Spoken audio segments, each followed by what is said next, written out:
হে হে হে, যখনই ওকে আমি ভোম্বলের বাড়ি ঢুকতে দেখেছি তখনই বুঝে গেছি নিশ্চয়ই বাড়িতে ঝগড়া করে ও ভোম্বলের বাড়িতে গেছে ঘুমোতে। ভোম্বলদার বাড়িতে গেছে? আপনি ঠিক দেখেছেন তো? হ্যাঁ বৌদান, আমি একদম ঠিক দেখেছি। ও যখনই ঝগড়া করে বাড়ি থেকে বেরোয় ওই ভোম্বলের বাড়ি গিয়ে ঘুমোয়। আপনি যান, ভোম্বলের বাড়ি যান, পেয়ে যাবেন ওকে। আমি আসি।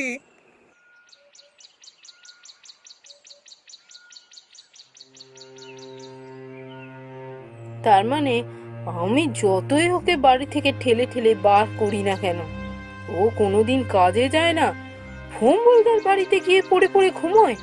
না, আমাকে জমিদার মশাইয়ের কাছে যেতেই হবে দেখছি। এভাবে আর পারা যাচ্ছে না।